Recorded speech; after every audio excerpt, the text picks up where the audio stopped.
the JLR Experience in Johannesburg today, where the Defender brand has invited us to experience a half-day training that comes complimentary when you purchase a new Defender, both new or used. Now, before our lead instructor for the day introduces himself and tells us what we're going to be doing today, I just wanted to highlight the importance of courses like this. We sat in what I would term a bit of a lecture that took us through what the Defender offers in terms of the advanced electronic systems in this vehicle and how important it is for you to understand these things to maximize your Defender ownership. And that's the real reason why I wanted to cover this. I think it's incredibly important. So with that, our lead instructor for the day, please introduce yourself and tell us what we're in for today. Morning, Sean. Welcome to JLR Experience. I'm Christo. Yes, I'm one of the lead instructors here. And well, my role is to make sure that our clients get the best out of their car. They get to really know the product, know the buttons, all the systems inside their car, so that they can actually safely go off-road and just get the maximum out of their cars. As a lead instructor, I'm also responsible for other instructor training, so we make sure that everybody after us has a really good idea and we can optimize on everything. So for today, we've got a Defender 130, the V8. Tell us what to look forward to in the car and what we're going to be doing with it. So yeah, Sean, like you said, the V8, I mean, this is a P500. It is, I mean, who doesn't want a V8? So we are, like you said, we went through the presentation, looked at all the technology. We're going to take the car, we're going to head out onto the off-road track, do a couple of different obstacles, look at the technology again, actually apply the technology. And yeah, we're going to put the car through some of the paces. We're not going to push it anywhere close to the limit of this car.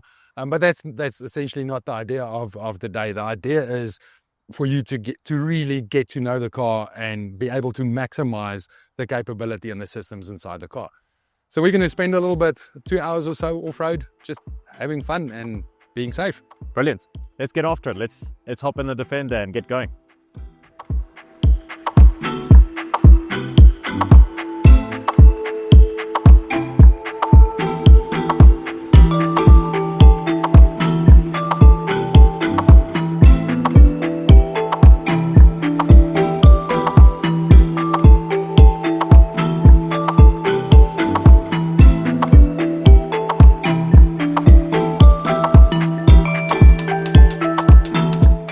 So, as we discussed, we have this terrain response system where we can actually tell the car what to expect.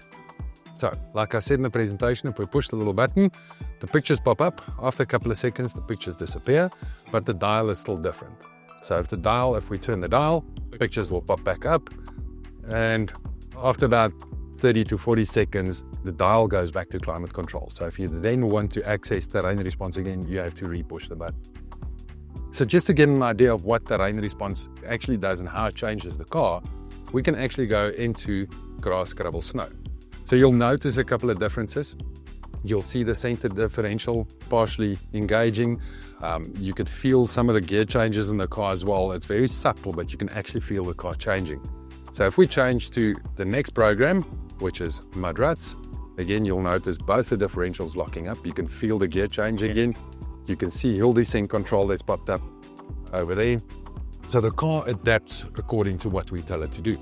So if we go back to, see now I'm doing it, we're going to the same program. Only thing that's going to change really now is the hill descent control disappears. We don't want that in the same program. If we go to rock crawl, the rock crawl light starts flashing. And if anything is flashing, it's actually going to give you a message. It wants you to do something first. So as you can see there, it says select low range to activate rock crawl. So let's do that. We're going to select low range, the little mountain, just in the center of the button.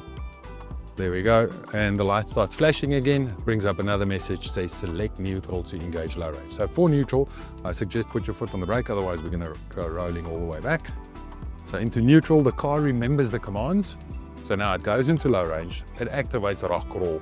We can pull it back into drive and then ease off the brake. And you'll actually see now that it's in drive, in the rock crawl, in low range, the car actually starts doing a lot of the work for us.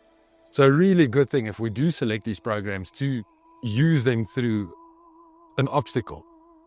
I do suggest just ease off, just allow the car to do what it wants to do. And then once the car stops and the car doesn't really want to do anything more, then you gently start helping.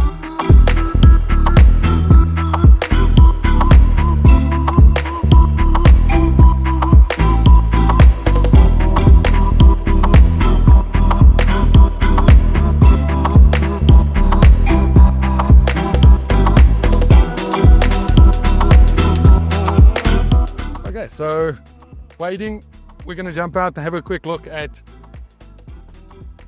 what would be the best thing to do before we drive through there. So how deep is this? Well, that's something that we'll actually get to in a bit. Okay. That's very often the first question people ask is, how deep is that? Yeah. But before we get to how deep that is, you want to get to, like, why is that important? Yeah. So if we look at the Defender, of course, all cars have, or all 4x4s have an off-road wading capability. So it can only go a certain depth.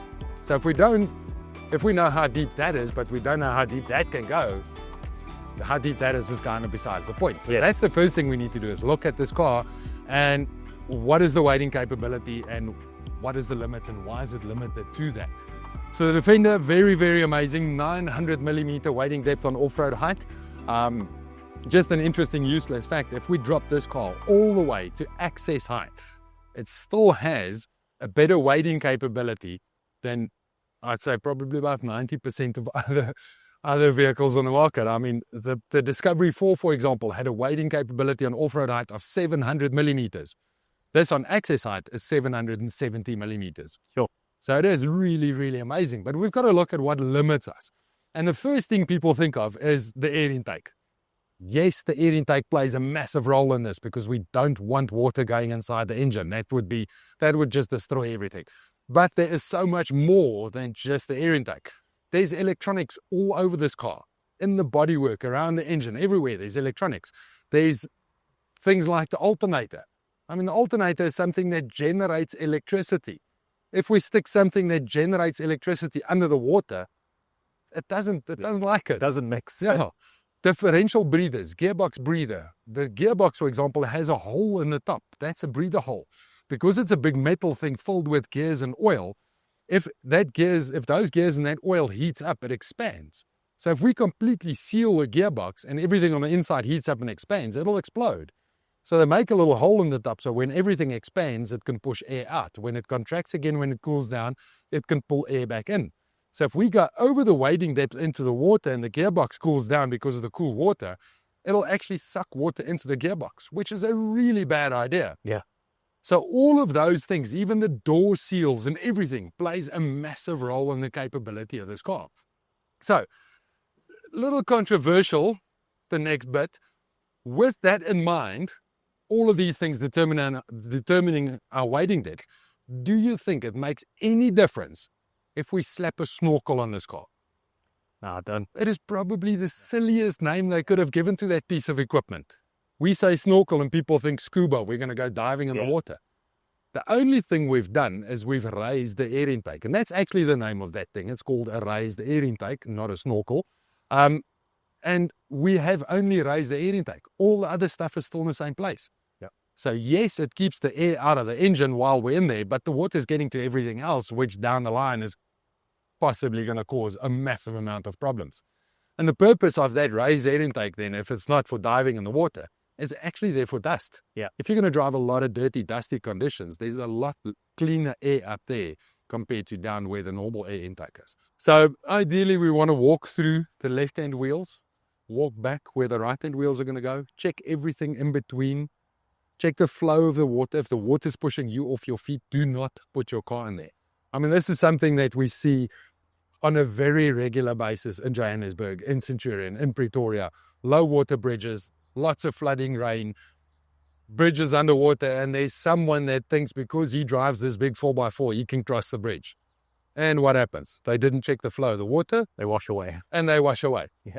So, don't do that. If you do get in a situation like that, fortunately in our Land Rovers, there is a little button against the roof that you can push while all of this is happening. And that will actually phone the call center.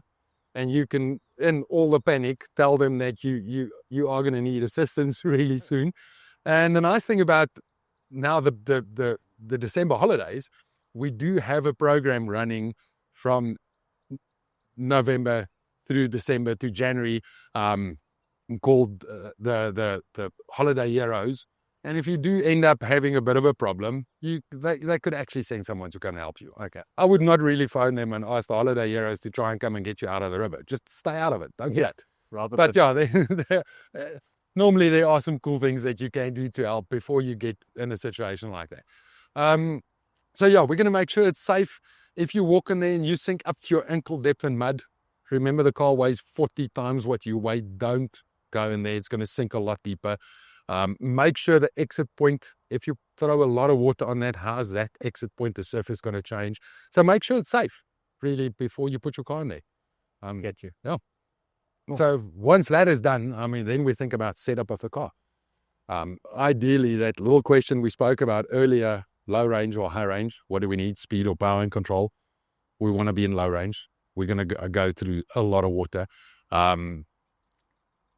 Programs on our terrain response. There is a Wade program that optimizes the car for driving through deep water. Again, like I said earlier, it drags the brakes gently. It closes some of the air vents. It optimizes gearbox and drivetrain and everything for us.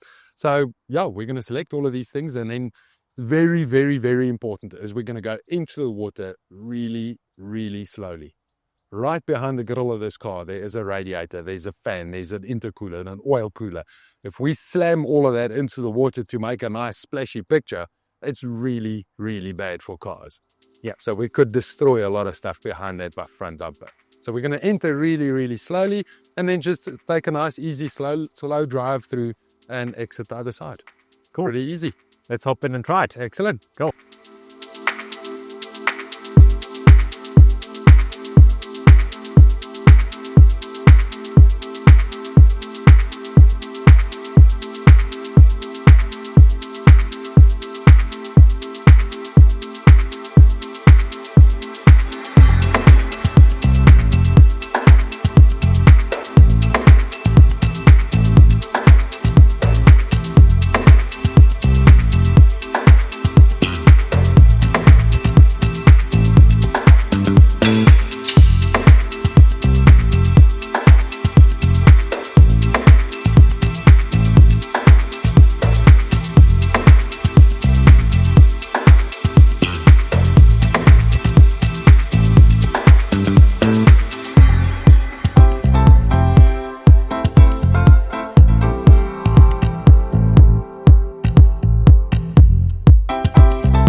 And that's a wrap from the JLR Experience. As someone who tests cars for a living and has indeed interacted with many Defenders over the years, I actually learned quite a bit today.